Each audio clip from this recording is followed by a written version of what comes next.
El invierno de 1944 fue un periodo crucial y determinante de la campaña del Frente Occidental durante la Segunda Guerra Mundial. Luego de haber perdido Francia y a pesar de padecer una escasez de recursos y hombres cada vez más alarmante, la planificación alemana venía preparando una gran ofensiva que, según los cálculos de Hitler, asestarían un duro revés a las fuerzas aliadas y las obligarían a frenar su avance hacia Alemania. La fecha clave ya se había fijado: 16 de diciembre. Con el sonido de los primeros disparos a las 5:30 de la mañana, se daba inicio a la sangrienta e histórica Batalla de las Ardenas. Durante las siguientes 4 semanas, se librarían cerca de la frontera alemana cruentos combates que implicaron un altísimo costo de recursos y vidas para ambos bandos, pero sobre todo en este caso para las fuerzas aliadas lideradas por los estadounidenses, quienes nunca esperaron enfrentarse a una defensa alemana tan obstinada y tenaz. Para el 3 de enero de 1945, la ofensiva alemana había llegado a su fin, y en esa misma fecha, los aliados iniciaron una serie de ofensivas que los llevaría a cruzar el río Rin y penetrar en Alemania, dándose la debacle final del Tercer Reich en su frontera occidental. Sin embargo, y a pesar del optimismo de los oficiales y altos mandos aliados por poner el definitivo punto final a la guerra contra los alemanes, lo vivido por todos aquellos hombres que combatieron en primera línea de frente durante el invierno de 1944 sería un episodio cuanto menos traumático. En ese relativo corto periodo de 4 semanas, decenas de miles de hombres murieron o desaparecieron. La muerte, el frío y el dolor se apoderaron de las mentes de aquellos hombres. Las ejecuciones de prisioneros, como era de esperarse, tampoco faltaron. El 17 de diciembre de 1944, soldados de las Waffen-SS, pertenecientes al grupo de batalla Piper, masacraron a 84 prisioneros de guerra en el pequeño pueblo belga de Malmedy.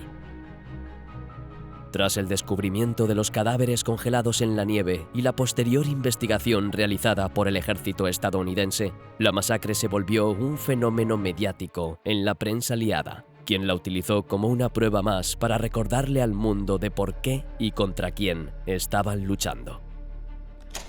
Con el final de la Segunda Guerra Mundial, la masacre de Malmedy se constituyó como un vívido recuerdo de todo el sacrificio de aquellos hombres que estuvieron presentes en las Ardenas. Sin embargo, unos años más tarde, y luego de la publicación de los diarios de guerra del general Patton, los historiadores descubrieron que Malmedy no había sido la única masacre acontecida en el contexto de la Batalla de las Ardenas. Y pronto se descubrió el motivo. Los autores de esta nueva masacre habían sido los estadounidenses, quienes, en una especie de venganza personal por lo ocurrido en Malmedy unas semanas antes, masacraron entre 70 y 80 prisioneros alemanes capturados. La masacre de Shenyang, que lleva el nombre del pueblo donde aconteció este evento, fue un secreto muy bien ocultado por los estadounidenses, en especial por el general Patton. Y no era para menos.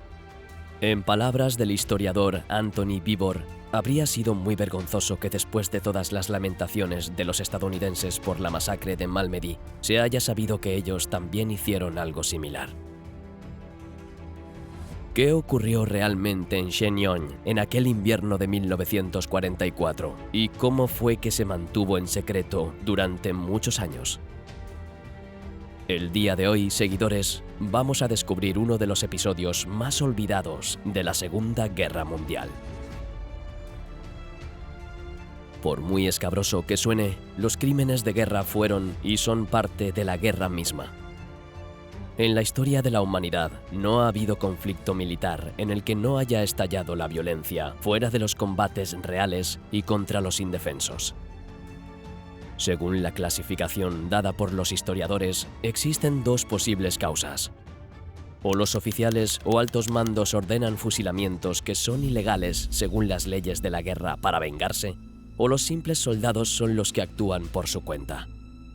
No obstante, también hay que decir que ambos motivos suelen estar inseparablemente entrelazados. Tal y como se desprende de esta idea, lo mismo ocurriría en las Ardenas. Aunque desde antes del inicio de la ofensiva, las fuerzas aliadas, mayores en número de hombres y equipamiento, esperaban que la resistencia alemana iba a ser, cuanto menos, tenaz, lo cierto es que a medida que pasaban los días y semanas, la lucha en las Ardenas fue alcanzando un grado de salvajismo sin precedentes en el frente occidental. Y este salvajismo no fue exclusivo de un solo bando. El 17 de diciembre de 1944, la noticia de la ejecución a sangre fría de 84 soldados estadounidenses hechos prisioneros a las afueras del pueblo de Malmedy por soldados de las SS se dio a conocer rápidamente al grupo del ejército estadounidense presente en el terreno. Como respuesta a la masacre, muy rápidamente empezaron a circular órdenes extraoficiales dentro de las filas estadounidenses que establecían la cuasi obligación a sus soldados de no mostrar piedad alguna hacia las formaciones de las Waffen-SS que combatían en el frente. Y dichas órdenes, por muy atípicas que fueran por el mero hecho de proceder de altos mandos del ejército, no tardaron en cumplirse. Para esta historia, hay pocos detalles en los archivos o en los relatos estadounidenses, pero lo que se sabe es que el 1 de enero de 1945, miembros de la 11ª División Blindada, perteneciente al Tercer Ejército de los Estados Unidos, comandado por el general Patton, asesinaron entre 70 y 80 prisioneros de guerra alemanes pertenecientes a la Wehrmacht, cerca del pueblo belga de Shenyang, a unos 75 kilómetros al noreste de Malmedy. Esto fue lo que en un primer momento y de manera muy general se llegó a saber. Y es que a diferencia de lo ocurrido en Malmedy, donde algunos soldados consiguieron escapar y esconderse hasta volver a las filas estadounidenses, donde posteriormente dieron a conocer la masacre, en Shenyang simplemente no hubo supervivientes. Todos los soldados alemanes murieron durante las ejecuciones. Por lo tanto, fue muy difícil, durante las primeras investigaciones, recopilar y reunir información acerca de la masacre. Pero gracias a las últimas investigaciones, como la Anthony Beevor o Christer Bergström, se han podido revelar con mejores detalles lo que ocurrió en Shenyang. Al amanecer del nuevo año 1945, los estadounidenses seguían estando, a pesar de sus grandes esfuerzos, lejos del avance operativo que Eisenhower y Patton habían esperado. Gracias a su superioridad numérica y a su fuerte apoyo aéreo, el Tercer Ejército del general Patton había logrado romper el asedio de sus fuerzas en la ciudad de Bastoña. Pero los esfuerzos por convertir este relativo éxito en un gran avance que transformara estratégicamente toda la batalla de las Ardenas en un éxito estadounidense habían fracasado. Cuando el apoyo aéreo táctico, que por diversas razones no se materializó, la ofensiva aliada en Bastoña se ralentizó y finalmente se redujo a amargas batallas sobre unos pocos cientos de metros de tierras de cultivo nevadas o sobre cualquier pequeño pueblo con unas pocas docenas de casas. En ese contexto, la 11ª División Blindada, una unidad sin experiencia en combate que recién había llegado a Francia el 16 de diciembre de 1944, había recibido la orden de avanzar y tomar el pequeño pueblo de Shenyang, y tras ello, seguir avanzando hasta Bastoña. Pero no todo salió según los planes estadounidenses, sobre todo porque la mayor parte del apoyo aéreo esperado no apareció. Sumado a esto, el otro gran problema descansaba en la misma división. Sin haber tenido tiempo de familiarizarse con el campo de batalla y estando en un terreno envuelto en una espesa niebla, que era uno de los motivos que impedía el vital apoyo aéreo, los soldados estadounidenses marcharon a sus posiciones para el ataque en la gris y fría mañana del 30 de diciembre. Como se mencionó, el primer objetivo de la 11ª División Blindada era tomar Shenyang, un pueblo de 30 casas, una iglesia, una escuela y una pequeña tienda a 8 kilómetros al suroeste de Bastogne. Al principio, los estadounidenses apenas encontraron resistencia a las afueras, pero cuando los tanques empezaron a penetrar más en dirección al pueblo, la infantería alemana los esperaba estacionada en posiciones de fuego, como casas abandonadas y detrás de abetos en el borde de la carretera. En consecuencia, Varios de sus tanques y vehículos fueron destruidos con armas antitanque y por cañones antiaéreos situados en lo alto de la colina. Las formaciones de asalto estadounidenses ya estaban muy maltrechas cuando, unos minutos más tarde, sus unidades bajaron de la colina y pasaron por delante de la primera granja. Básicamente, las tripulaciones de los carros habían atravesado la primera pequeña aldea antes de llegar a Shenyang y ahora tenían por delante un gran campo abierto hasta llegar al pueblo. Pronto, aquellos campos se llenaron de restos de tanques estadounidenses humeantes y en llamas. Toda esta situación obligó a que el mando de la división tomara la decisión de abortar el ataque. Sin embargo, el pírrico avance en profundidad de unos 3 kilómetros les hizo creer que la división podría continuar con la segunda fase de la operación, el ataque final a Shenyang. Tras un intenso bombardeo estadounidense el 29 de diciembre, y en particular el bombardeo de 13 batallones de artillería el 30 y 31, el pueblo había quedado convertido en un montón de ruinas. A pesar de esto, las fuerzas alemanas en el pueblo se mantuvieron firmes en sus posiciones, al menos momentáneamente. Pero con la cada vez mayor superioridad armamentística, los alemanes se vieron cada vez más reprimidos por la superior potencia de fuego estadounidense. Al final, un certero movimiento de flanqueo desde los bosques hizo que la resistencia alemana en Shenyang se derrumbara. El informe final de la división realizado luego de la toma del pueblo daba una imagen positiva de los resultados obtenidos. Se localizaron en el bosque 2 cañones de 88 milímetros abandonados y otras 5 posiciones antitanque abandonadas. Los rastros de tanques frescos encontrados indicaban una retirada de este sector. En estos bosques capturamos a nuestros primeros prisioneros que no eran alemanes, es decir, polacos, checos, etc. Todos los prisioneros en general tenían la moral muy baja. En realidad, y a pesar de la victoria lograda en Shenyang, se trataba de ganancias territoriales muy limitadas y que habían costado una gran cantidad de sangre estadounidense. La toma del pueblo había conllevado la muerte de muchos hombres impresionados por la feroz resistencia dada por los alemanes. Esto fue un shock para la división que había entrado en combate hacía menos de un mes. Pero esta conmoción no justificó lo que sucedería a continuación. Lo que se va a contar fue narrado por el cabo John Fawa, un soldado perteneciente a la compañía B del 21º Batallón de Infantería Motorizada de la división. Del mismo modo, existen algunos recuerdos de los aldeanos que también vieron o al menos presenciaron las consecuencias, incluido el alcalde honorario de Shenyang. Después de tomarse un descanso, se ordenó a la compañía de Fawa que regresara del frente en la tarde de Año Nuevo. El cabo contó que al momento de recibir la orden, sus camaradas tenían a los prisioneros de guerra alemanes bajo su custodia, alineados en 2 grupos a ambos lados de la carretera. Tal y como lo relata, cada grupo constaba de 25 a 30 soldados. En medio de la incertidumbre, y con algunos prisioneros ya advirtiendo lo que iba a ocurrir, los soldados estadounidenses instalaron ametralladoras y, casi sin darles tiempo a reaccionar, acribillaron a los hombres indefensos en una ráfaga incesante de disparos.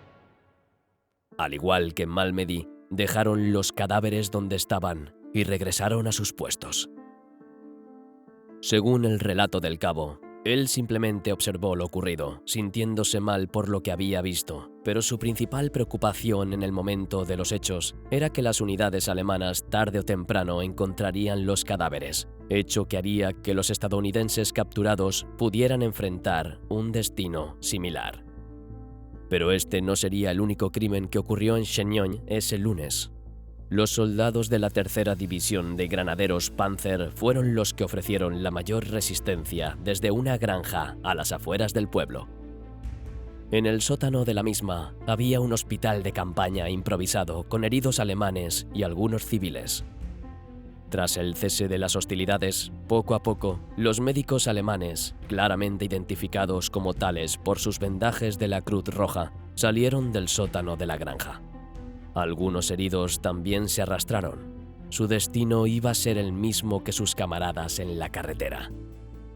En cuestión de minutos, los hombres fueron ejecutados sumariamente. Los cálculos arrojaron 21 hombres en total entre los heridos y los médicos. Tras lo ocurrido, la compañía B se retiró de Shenyang y continuó avanzando, dejando los cuerpos tirados en la nieve.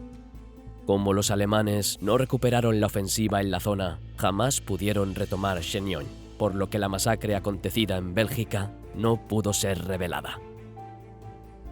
3 días después, el 4 de enero, el general George Patton, comandante supremo del Tercer Ejército, anotó en su diario privado: "La 11ª División Blindada todavía está muy verde y ha sufrido bajas innecesarias sin ningún efecto. También asesinaron a más de 50 médicos alemanes. Espero que podamos encubrir esto".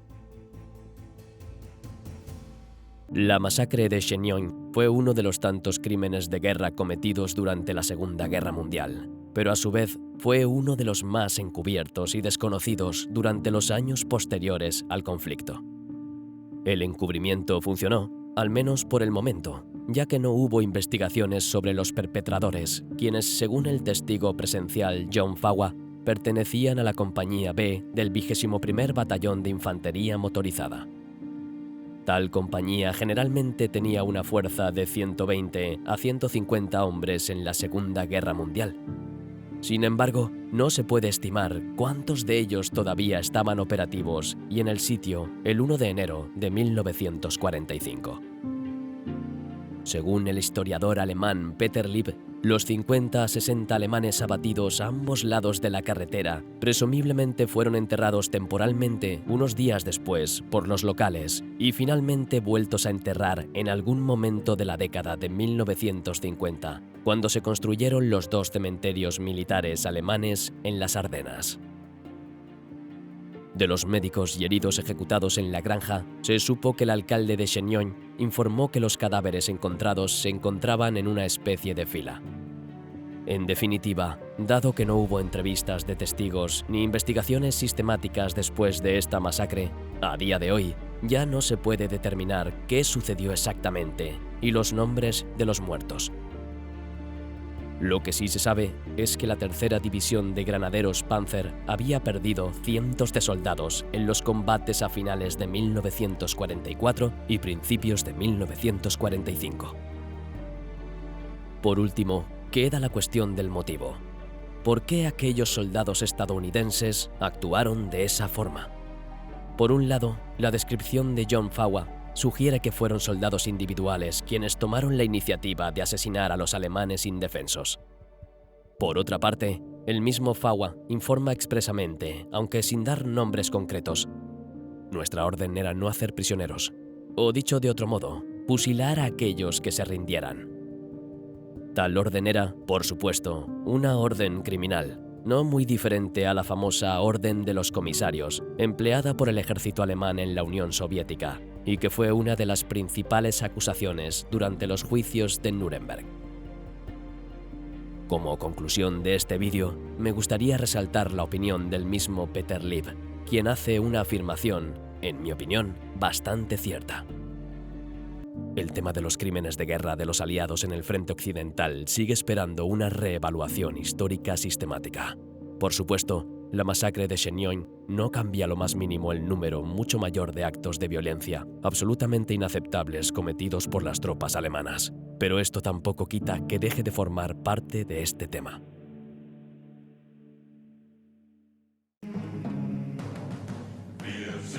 Esto ha sido todo por hoy. No te olvides de darle me gusta y ya nos vemos en la próxima batalla.